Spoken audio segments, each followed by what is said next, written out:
द्विर्गुणा भेदा गुणा हृदा पुष्कराणि च तन्निवासिनो तन्निवासिन्यो देव्य श्री ह्रीघ्रति कीर्ति बुद्धि लक्ष्म्य पल्योपम स्थितय सामानिक परिसत्का। गंगा सिंधु रोहि द्रोहितास्या हरित द्वद्री कांता शीता शीतोदा नारी नरकांता सुवर्ण रूप्यकूला रक्ता रक्तोदा शरितस्तन मध्यगाः द्वयो पूर्वा पूर्वकः परगा। चतुर्दश नदी सहस परिवृता गंगा सिंधवाद्यो नद्यः भर्तः षड्विंशति पंचयोजन शत विस्तारः षड् चैकोन विंशति भागा योजनस्य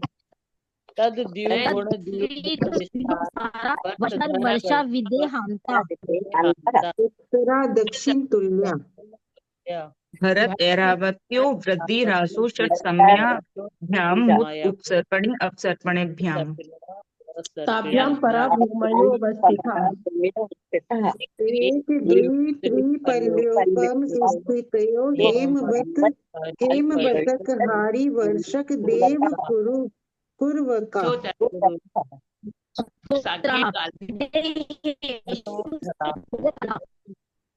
भरतश्च विस्कम्भो जम्बूरी काला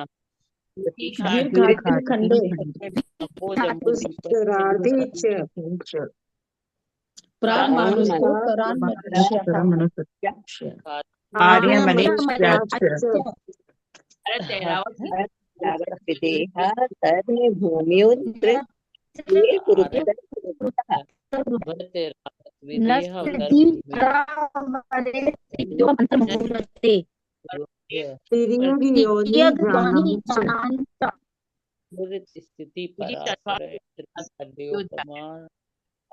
मुहूर्ते प्रिययोनि जानाम च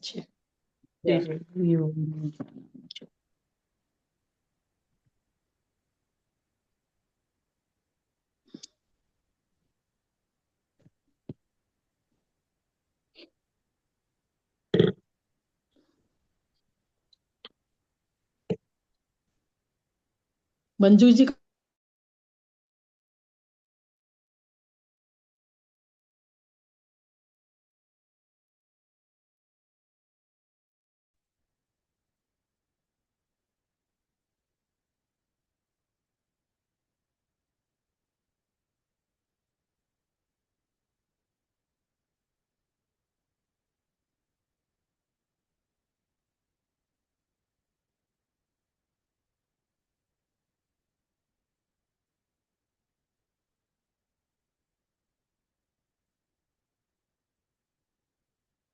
मंगलाचरण। नमो अरिहंताणं नमो सिद्धाणं नमो आयर्याणं नमो उवझायाणं नमो लोये सवसाहुणं मोक्षमार्गस्य नेतारं भेतारं कर्म भूभृतां ज्ञातारं विश्वतत्त्वानां वंदे तद्गुणलब्धये।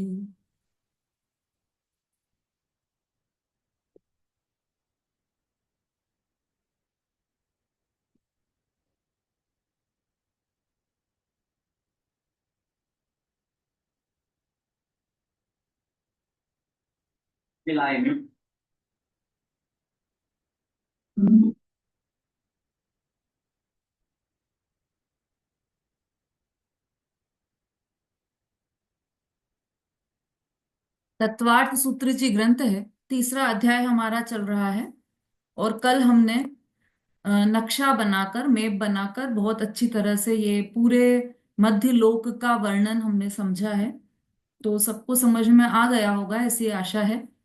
और हमारे इसमें तत्वार्थ सूत्र जी ग्रंथ में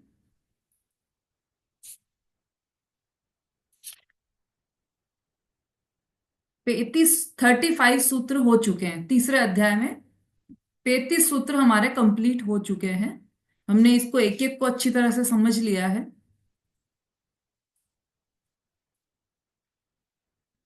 है ना। तो अब जो हमारा 36वां सूत्र आने वाला है वो थोड़ा विस्तार वाला है, तो थोड़ा सा अच्छे से समझना आवश्यक है। अ, इसलिए अभी हम उस पर तो नहीं जा रहे हैं।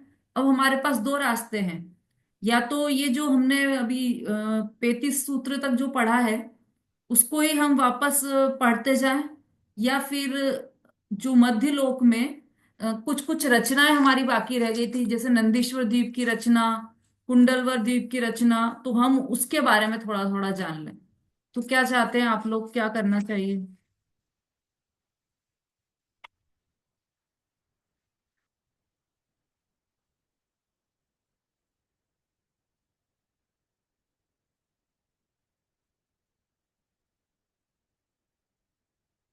हाँ ललिता जी। हाँ, तो नंदीश्वर द्वीप वाली रचना है, रूपसर द्वीप वाली रचना हुई है। हाँ हाँ। सबकी राय हो। अच्छा, सबकी यही राय है क्या? ठीक है, हम्म। चलिए हम इसको है ना थोड़ा सा शॉर्ट में ले लेते हैं, क्योंकि पूरा मैप बनाकर और वो तो नहीं हम समझा, इतना समय तो नहीं है वो अपने पास कि पूरा मैप बनाए। और कल जो मैं मैप बना है उसमें ही सबका बहुत दिमाग लग गया है, तो अभी हम मैप तो नहीं बनाएंगे, लेकिन मोटा मोटा उसको हम पढ़ लेते हैं। नंदीश्वर द्वीप की मैं रचना कैसी है, तो मध्य लोक का वर्णन जो है वो अपन शॉर्ट में लेकर और फिर करते हैं। मध्य लोक तो हमने पूरा समझ लिया था। फिर इसके बाद हाँ, एक चीज जो कल रह गई थी वो है सुदर्शन मेरु में जो 4 वन है उसके बारे में हमारी चर्चा चल नहीं पाई थी। एक मोटे तौर पर हमने ये लिया था कि ये 4 वन है, बस इतनी बात हुई थी। तो उसको हम पढ़ लेते हैं। जो सुदर्शन मेरु है उसमें सबसे नीचे पृथ्वी के ऊपर भद्रसाल वन है। सबसे नीचे आपने यदि मैप में देखा होगा तो वहां पर भद्रसाल वन लिखा हुआ भी है। तो सबसे नीचे पृथ्वी पर भद्रसाल वन है, और उस वन की चारों दिशाओं में 4 अकृत्रिम चैत्यालय हैं। फिर भद्रसाल वन के 500 योजन ऊपर जाने पर चारों दिशा में नंदन वन है। उस वन में भी मेरु पर्वत पर चारों दिशाओं में 4 अकृत्रिम चैत्यालय है। सबसे नीचे भद्रशाल वन, उसके ऊपर नंदन वन, कितने ऊपर, 500 योजन ऊपर, उसमें भी 4 अकृत्रिम चैत्यालय हैं। नंदन वन से 6250 योजन ऊपर जाने पर सोमनस नाम का वन है। पहले भद्रशाल, फिर नंदन वन, फिर सोमनस वन। इस वन में भी चारों दिशाओं में 4 अकृत्रिम चैत्यालय है। फिर चौथा वन सोमनस वन है। ये 3600 योजन ऊपर जाने पर पांडुक वन है। इसमें भी चारों दिशाओं में 4 अकृत्रिम चैत्यालय है।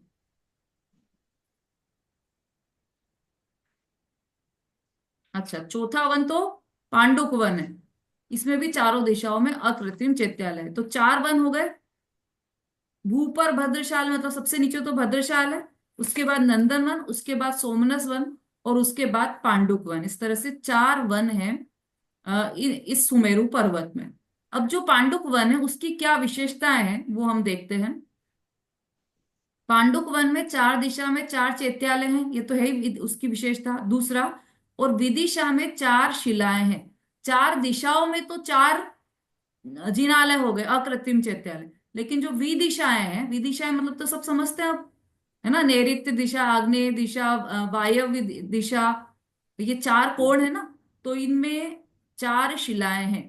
उसमें जब तीर्थंकर जन्मते हैं तो देव तीर्थंकर को लेकर सुमेरु पर्वत पर अभिषेक कराने आते हैं।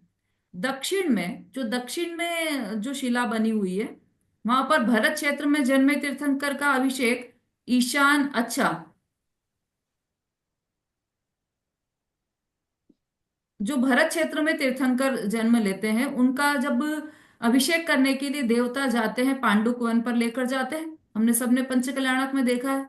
तो वो कौन सी दिशा पर, तो ईशान विदिशा की पांडुक शिला पर उनका अभिषेक होता है।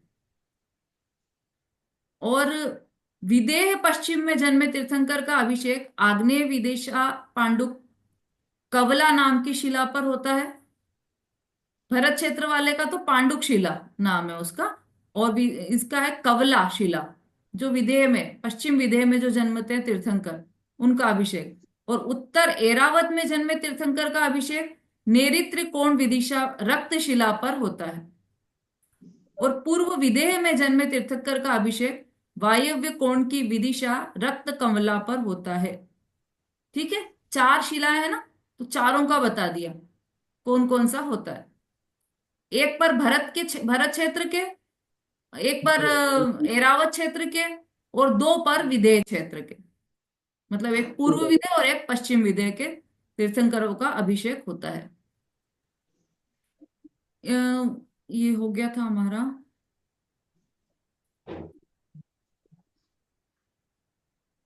ठीक, ये हमारा सुदर्शन मेरू संबंधी बात हो गई कि सुदर्शन मेरू में क्या क्या होता है। इसके बाद आ जाइए नंदीश्वर द्वीप की रचना पर। तो जो 8वां द्वीप है, मतलब जम्बू द्वीप की साइड से गिनेंगे हम, तो जो 8वां द्वीप आता है वह नंदीश्वर द्वीप है। इसकी एक दिशा में 13 जिन मंदिर और चारों दिशाओं में 52 जिन मंदिर हैं। वो कैसे हैं, तो वो हम यहाँ पर वर्णन उसका समझते हैं। जिसके पास भी नंदीश्वर द्वीप का मैप हो वो मैप खोल लीजिए।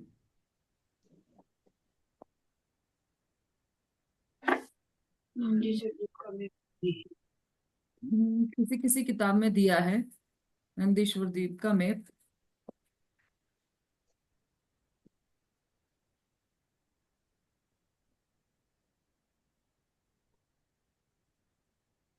तो क्या मैप देखेंगे आप तो अच्छे से समझ में आएगा।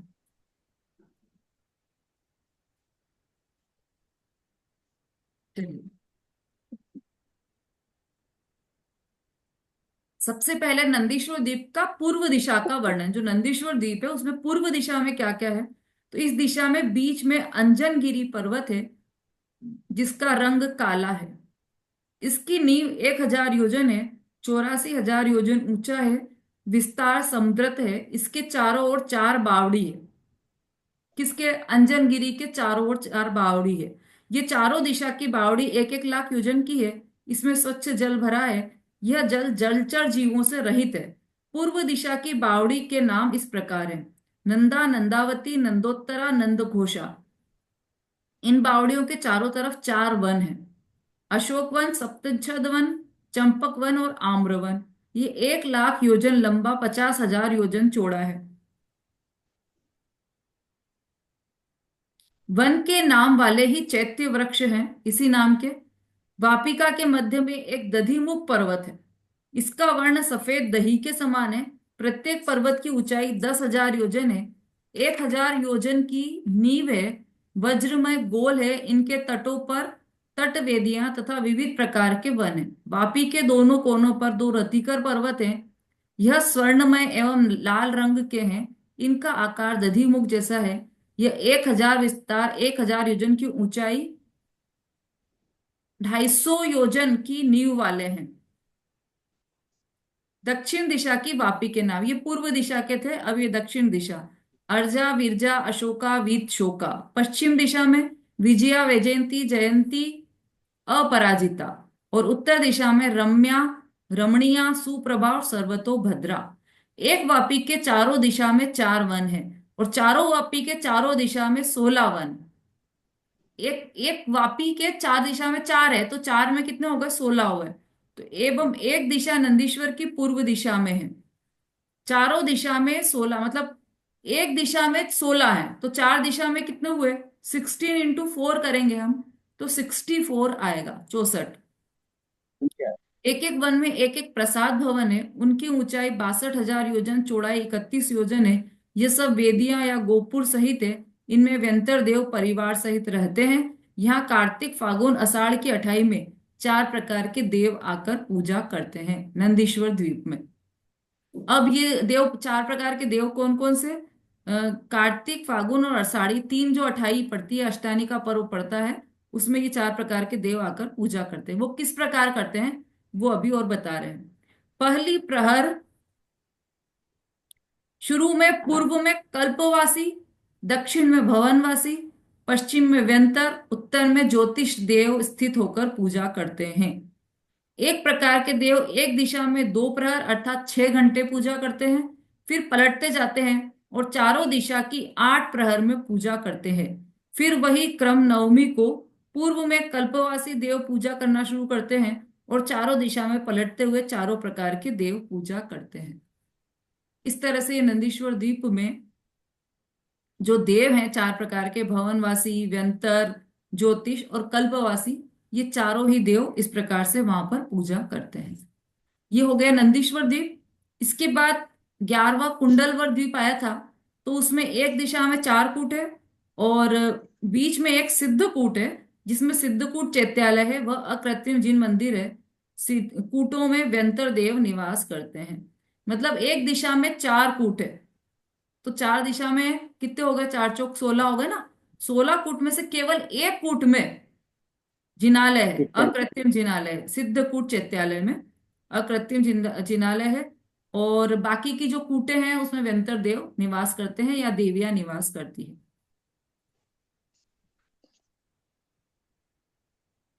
हाँ मंजू जी बोली। जय जरीन दीदी। दीदी हम लोग के ऊपर से जा रहा, समझ में नहीं आ रहा बिल्कुल भी।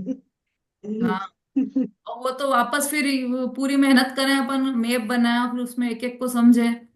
तो वो चूंकि अभी अपने कोर्स में नहीं है नंदीश्वर द्वीप, है ना, अभी तो अच्छा। अपन बेसिक क्योंकि हाँ बीच में आया है, इसलिए अपन पढ़ रहे हैं हाँ, उसको। अपन कभी अवसर ठीक है लगा ठीक। कोई अष्टानिका आएगी तब अपन पूरा अलग से समझ लेंगे नंदीश्वर द्वीप, हाँ हाँ है ठीक ना। है। अभी तो आप बस उसके बेसिक्स याद रखिए कि वहां पर किस तरह से मतलब वो है, नंदीश्वर द्वीप में डॉक्टर कितने नाले हैं और क्या क्या होता है वहां पर, बस ये ध्यान में आ जाए। संजीव जी गोदा की जो क्लिप है उसमें है नंदीश्वर द्वीप की पूरी रचना बताई है डॉक्टर संजीव जी गोदा जी ने। अच्छा हाँ, तो ये छाबड़ा हाँ जी देख लो। की रचना आप उसमें से भी देख सकते हो, और वीडियो कलकत्ता है। हाँ में भी है, उसमें से भी देख सकते हो। और वो कौन सा ग्रंथ है ये, अरे जिसमें से सारी ये बनी है ना, सारे जिनवाणी बनी है, वो ग्रंथ मेन, उसमें से भी आप देख सकते हो। तो रचनाएं बहुत सारे ग्रंथों में है, मूलाचार में है, और अभी किसकी बात चल रही थी अपनी, एकदम मतलब बहुत सारे ग्रंथों में है, जहां से भी आप देख सके वहां से देख लीजिए। 13वां रुचकवर द्वीप, इसके बीच में रुचकवर द्वीप है, उसमें रुचकवर पर्वत है। रुचकवर द्वीप का नाम रुचकवर क्यों पड़ा, क्योंकि उसमें पर्वत है। उसमें कूट है जिसमें व्यंतर देवियां रहती है, जो भगवान के जन्म कल्याणक में माता की सेवा करने गर्भ के समय आती है। और इनकी आयु एक पल्ले की है, विभूति श्री देवी के समान है। एक दिशा में 8 कूट है और अभ्यंतर भाग में चारों दिशा में एक एक सिद्धकूट है, जिनमें अकृत्रिम जिन चैत्यालय हैं। तो चारों दिशाओं में एक एक सिद्धकूट है, तो 4 जिनालय हो गए यहाँ पर। एक एक सिद्धकूट में एक एक जिनालय है, बाकी के कूटों में जिनालय नहीं है, वहां पर देव देवियां निवास करते हैं। तो ये 4 जिनालय 13वां रुचिकवर द्वीप में है।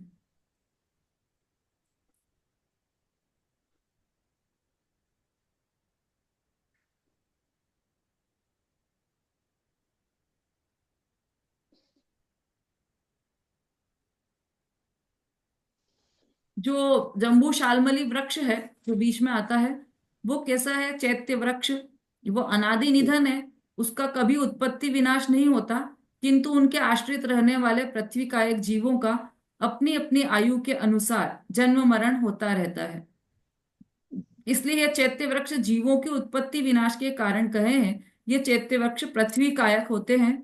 सारे व्यंतर देवों का निवास नगर या भूमि पर होते हैं, समतल भूमि पर बने होते हैं। चलो ये हमने सब कर लिया था।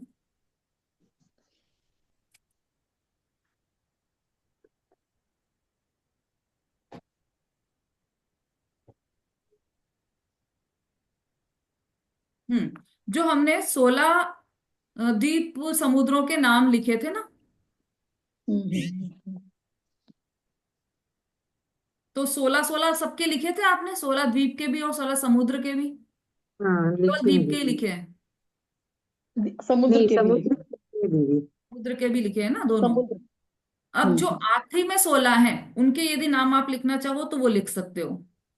और ये आखिरी के हैं चूंकि, तो हम पीछे से शुरू करेंगे। अभी तक जितने भी हमने बात की है द्वीप और समुद्र की, वो अंदर की तरफ से जम्बू द्वीप की तरफ से प्रारंभ होते हुए की है। अब ये जो अंतिम 16 है वो हम पीछे से करेंगे, स्वयंभू रमण से। तो पहला उसमें स्वयंभू रमण द्वीप है। दूसरा है अहिंद्रवर द्वीप।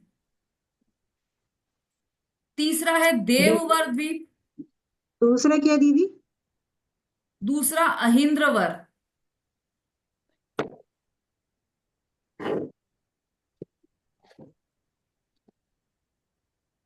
द्वीप के नाम चल रहे हैं अभी। पहला स्वयंभू रमण द्वीप, दूसरा अहिंद्रवर, तीसरा देववर, चौथा यक्षवर, तीसरा फिर भूतवर,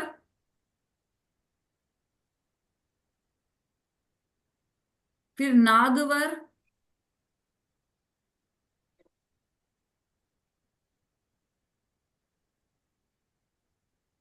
फिर वैडूर्य,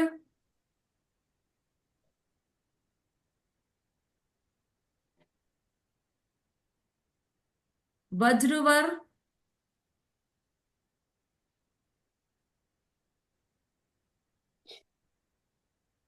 कांचन, पांचन। कांचन, रूप्यवर, हाँ। हम्म,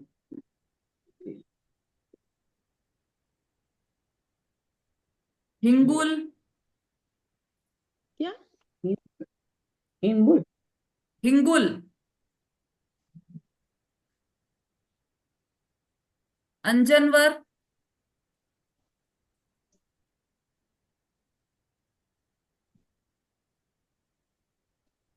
श्याम,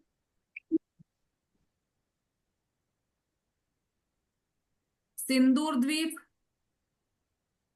14वां है सिंदूर द्वीप, सिंदूर।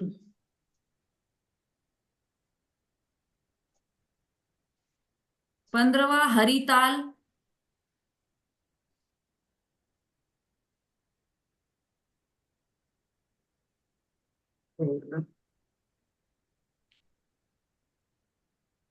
और 16वां है मनःशिला।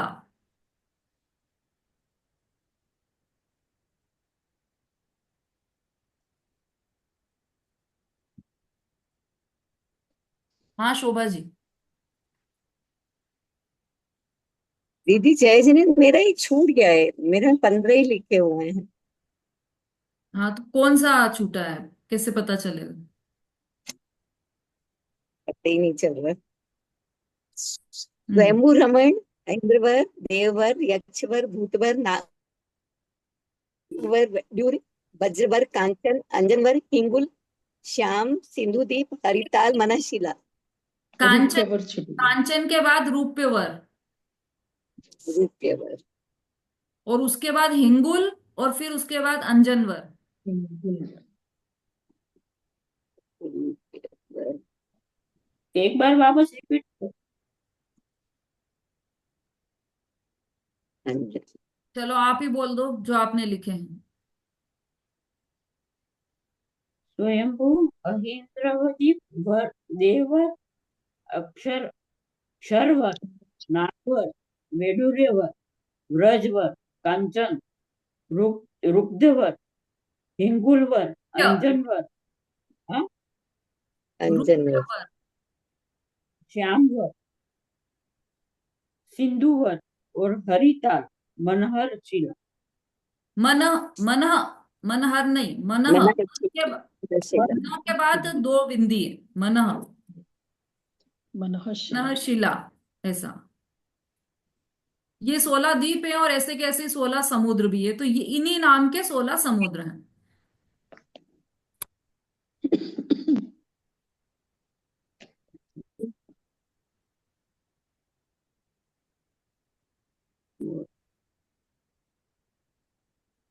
इतने में क्या? हाँ देखो, इसमें जो 16 द्वीप है उन्हीं के नाम के 16 समुद्र हैं, और आगम में 16 द्वीप समुद्र के नाम आदि के, और 16 द्वीप समुद्रों के नाम अंत के भी बताए हैं। जो द्वीप का नाम है वही समुद्र का नाम है। दो द्वीप समुद्रों का नाम अलग है, बाकी सबके वही के वही नाम है। केवल दो द्वीप समुद्रों के नाम अलग है। कौन कौन से? जम्बू द्वीप और लवण समुद्र, घातकी खंड द्वीप और कालोदधी समुद्र। बाकी के असंख्य द्वीपों एवं समुद्रों के नाम वही हैं।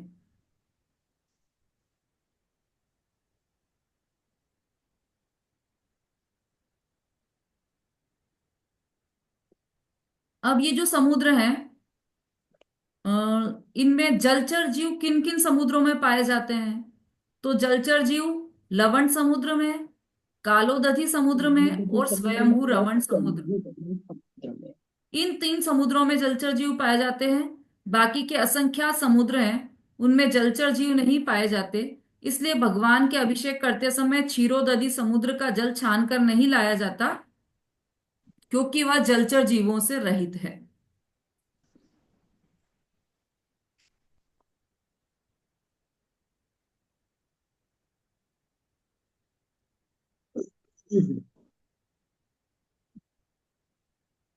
अच्छा, ज्योतिष देव रहते हैं ना, वो भी मध्य लोक में ही पाए जाते हैं।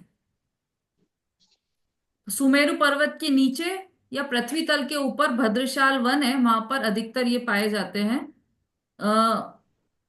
अब उसमें जो ज्योतिष देव है, देखो 790 योजन ऊपर तारामंडल है, फिर 800 योजन ऊपर सूर्य मंडल है, फिर 880 योजन ऊपर चंद्र मंडल है। मतलब सूर्य पास में है और चंद्र दूर है हमसे, है ना। सबसे पहले तारा है, फिर सूर्य है, फिर चंद्र है, फिर 884 योजन ऊपर नक्षत्र मंडल है, फिर 888 योजन ऊपर बुध मंडल है, 891 योजन ऊपर शुक्र मंडल है, और 894 योजन ऊंचा बृहस्पति मंडल है, 897 योजन ऊंचा मंगल मंडल है, 900 योजन ऊंचा शनि मंडल है। इस तरह से सारे ज्योतिष देव मंडल पृथ्वी से 790 योजन से 500 योजन में, अर्थात 110 योजन में फैल रहे हैं। ढाई द्वीप में तो इन ज्योतिष देवों की फिरनी है। आगे ढाई द्वीप से बाहर सारे ज्योतिष मंडल स्थिर है, इसलिए वहां अंधेरा नहीं, हमेशा उजाला ही रहता है। और यह भी जम्बू द्वीप से दुगुने समुद्र से दुगुने द्वीप में स्थित है। ऐसे दुगुने दुगुने अंत के स्वयंभू रमण समुद्र तक फैल रहे हैं। ये सारे ही ज्योतिष देव मंडल सब डबल डबल, हर चीज जैसे डबल डबल होती जा रही है ना, ऐसे ये भी डबल डबल होते जा रहे हैं। और ढाई द्वीप है जो हमारा, उसमें तो ये घूमते हैं ये सारे मंडल, लेकिन उसके बाहर स्थिर ही रहते हैं, है ना। अब हमने जो कल बात समझी थी, उसमें हमने देखा था कि जो भोग भूमि है ना, कितनी भोग भूमिया है? 30 15 30 30 30 सॉरी 30 30 30 है कि 15 है? 30 30 कर्म कर्मभूमि वो भूमि।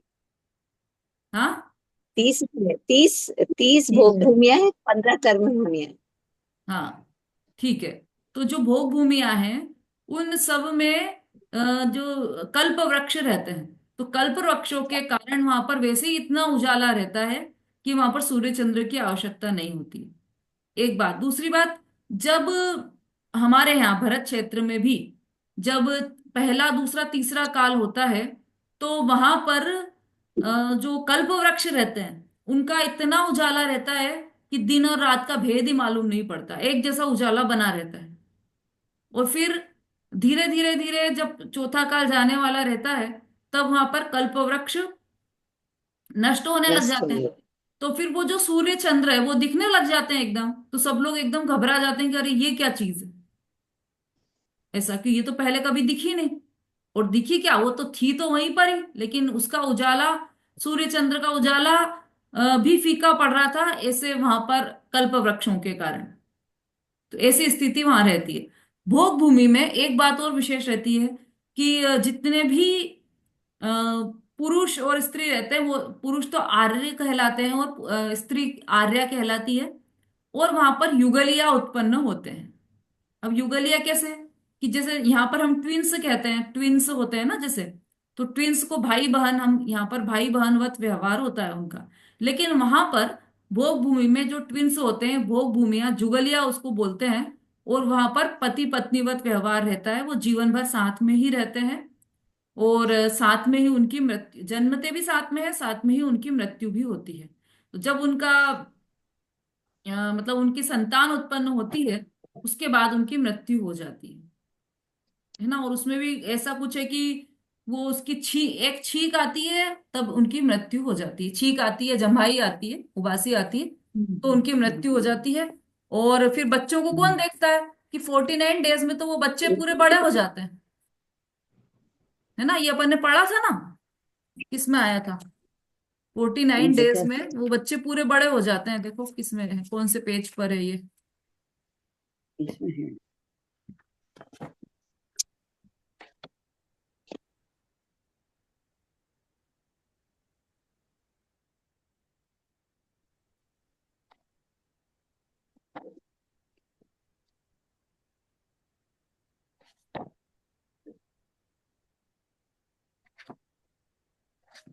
कहाँ पढ़ा था अपन ने? उस दिन क्लास में पढ़ा भी था ये।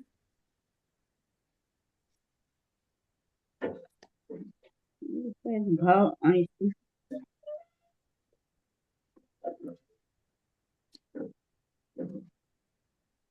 मैंने ये भी सब पढ़ा था कि इतने दिनों तक वो अंगूठा चूसता है, फिर इतने दिन बाद वो, यहाँ क्लास में पढ़ा कि नहीं वो ध्यान नहीं है मुझे।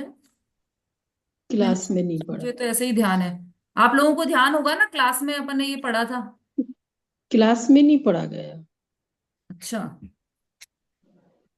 तो बड़ा 7 7 दिन में होता है, 7 दिन में अंगूठा चूसने से बड़ा हाँ, होता है। 7 7 दिन में अंगूठा, 7 दिन तक अंगूठा चूसता है, फिर 7 दिन में घुटने चलता है, 7 दिन, फिर 7 दिन बैठने लग जाता है। ऐसा पूरा 7 7 दिन का है, तो वो 49 डेज में पूरा यंग हो जाता है। और 49 डेज के बाद ही वो सम्यक दर्शन के लायक हो जाता है। जैसा यहाँ पर 8 वर्ष के बाद होता है ना, ऐसे वहां 49 डेज के बाद ही वो सम्यक तो प्राप्त करने की उसकी स्थिति हो जाती है, पूरा यंग हो जाता है वो। ठीक है, उसको आप देखना, अलग अलग ग्रंथों में दिया हुआ है। कभी मुझे मिला तो मैं उसका फोटो खींचकर उसमें भेज दूंगी। अच्छा, मध्य लोक में कितनी गति के जीव पाए जाते हैं? पूरे मध्यलोक में तो चारों गति के, हम्म? ये चारों गति के। क्यों हो गई नहीं दीदी? में चारों चारों गति के तो हो नहीं सकते। 3 गति के। मेरे 2 गति, अरे मेरा 2 3 गति। गति, 2 लोग में नर गति और मध्य लोग मध्य लोक में कितनी गति के जीव पाए जाते हैं, ये है पूछा मैंने। तो मध्य लोक में चारों, तीनों ही गति के जीव पाए जाते हैं। नरक को छोड़ के। हाँ, नारकी जीव नहीं हो सकते, बाकी तो तीनों ही, मनुष्य तिरंज तो दिखाई देते हैं। और देव भी है यहाँ पर, अभी सब बताया ना कि ज्योतिष देव और ये सब है, व्यंतर देव यहाँ पर। तो मध्य लोक में 3 गति के जीव पाए जाते हैं।